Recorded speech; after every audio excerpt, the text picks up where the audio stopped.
This is the New Revolution, Objective 1, Part 2, and we're going to take a look at the other side of what was going on in the 1950s, not just in the white world and rebelling against conformity, but what seemed like a whole nother world that was happening, and that being African American civil rights.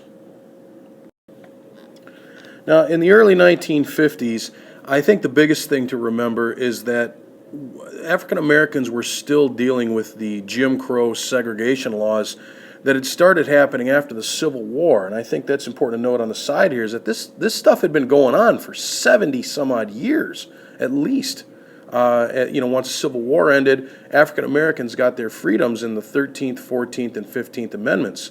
No more slavery, equal rights for citizens, and also voting rights for African Americans. But as you know, in the Deep South states, they'd found ways around that forever. The U.S. Supreme Court case Plessy versus Ferguson had said that facilities, this is in 1896, had said that facilities could be separate as long as they were equal. Well, that was still continuing on in the early 1950s. 66% of all the African Americans in the country were living in the South and still living with less than 20% of blacks eligible to vote, even less than 5% in some states, and also people just finding ways to segregate them despite the 13th, 14th, and 15th Amendments that had been passed in the late 1860s. I mean, we're going on 100 years and they're still finding ways to keep African Americans, quote unquote, in their place. Well, in the late 1940s, African Americans started deciding that they'd had enough.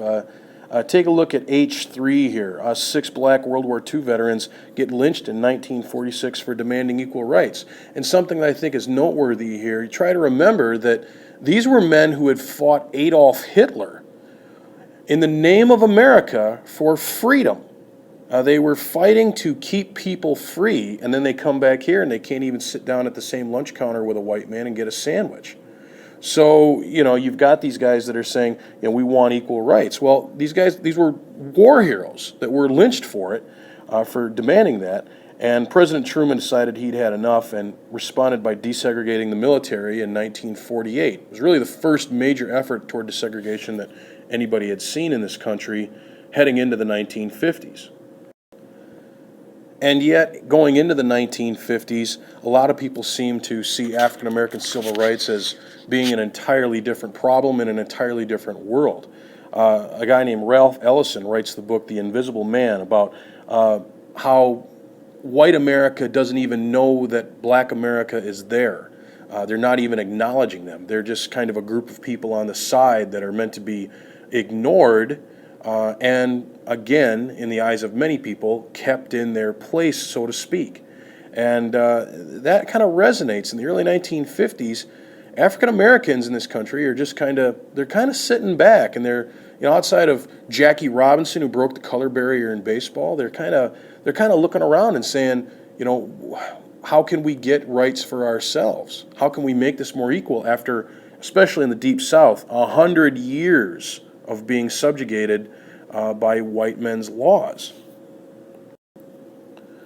Well, the turning point came in 1955. Now, a lot of people say that the Rosa Parks Montgomery Bus boycott incident set off the civil rights movement in the 1950s.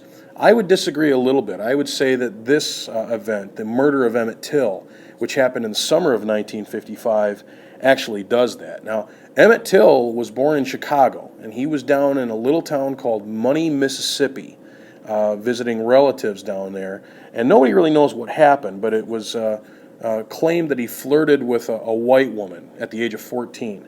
Well, the woman's husband and his half-brother went and found Emmett Till, pulled him out of the house he was living in, took him into the woods, and lynched him. They stripped him down, they beat him, they took some barbed wire and tied a 180-pound industrial fan to his neck, and then threw him in the river after mutilating his body. Well, some fishermen found his body snagged on a root, and this is what Emmett Till looked like at his funeral. Now, when news of this got out, people were obviously very angry, particularly in the African American community. And this started to fire them up a little bit. This gave them motivation to get started with the idea of really promoting rights for themselves, because this was too far, especially after the two guys were put on trial, got an all-white jury, and in a half an hour were found not guilty of the crime. Even though Emmett Till's grandfather, a guy named Mose Wright, came in and pointed the two guys out as the ones that dragged Emmett away from the house. Once these guys were found not guilty, in Sumner, Mississippi, a town whose motto was "a great place to raise a boy." After that point, it sent a very strong message to both white and black America. For white America, it was do whatever you want, nothing's going to happen to you. And for black America, it was what are we going to do about this, because basically it's open season on us. Either way, it caused strong opinions. But of course, if you take a look down at number 6 here under letter H, the one that everybody knows about is the Montgomery Bus boycott, started by this woman, Rosa Parks, when she refused to give up her seat to a white man. Now, rules on the buses in Montgomery, Alabama, were that African Americans had to sit in the back, and whites sat in the front, and if there weren't enough seats for the whites, then a white person could ask a black person to get up. Well, Rosa Parks did not, and as a result, she caused a pretty big stir. Parks was arrested for disturbing the peace, and after she was arrested, local churches got together and started questioning why she should have been arrested at all. Now, one of those church leaders was a guy named Martin Luther King. Now, some side notes here, a little bit of a backstory. Martin Luther King was born in Atlanta. He had gone north to New York to study, and then came back to the South and received a call to a church in Montgomery, Alabama, and accepted it. Well, while he was there, a lot of members of his church were the ones that wanted to boycott the buses, because African Americans made up a significant number of business for the buses in Montgomery, Alabama at that time. And if they boycotted those buses and they walked to work instead of taking the buses, those bus companies would suffer a lot economically. Without really wanting to, this is the event that would kick Martin Luther King into the spotlight for the next 13 years, from 1955 to 1968, as a major civil rights leader. The boycott ended up going on for over a year before the buses in Montgomery finally opened and allowed both African Americans and white Americans to sit where they wanted to. Now, part of the reason that people had a problem with the segregation on the buses in 1955 was because back in 1954, the U.S. Supreme Court case, Brown versus Board of Education, had overturned the 1896 Plessy versus Ferguson decision. The Earl Warren U.S. Supreme Court decided that a young black girl could go to school in Topeka, Kansas with whites, and lawyers all over the country used this case as precedent to end segregation in various areas. Not that it moved quickly. A little side note here, by 2004, it was discovered that there was, and we're talking 2004, 50 years later, there was still a restaurant in Florida that had a colored waiting room. So, the fact that the court decision made their case and made their decision, or the decision was made, I should say, doesn't change the fact that it was very, very slow in being implemented as a law. As a matter of fact, states all over the South resisted all efforts for desegregation and civil rights for another 50 some odd years if they could. Take a look at H8 and letters A, B, and C. If you take a look here, the Declaration of Constitutional Principles in 1956 was signed by 100 members of Congress that were from southern states, supporting segregation, just coming right out and saying, we don't care what the U.S. Supreme Court said. And public schools found ways to, just like the old Jim Crow laws of the 1800s, found ways to become private if they could, to avoid segregation. It was for public facilities, so if you became a private school, you didn't have to abide by it. It was pretty effective. By 1964, 10 years after the decision, only 2% of African Americans in the South were actually integrated in schools.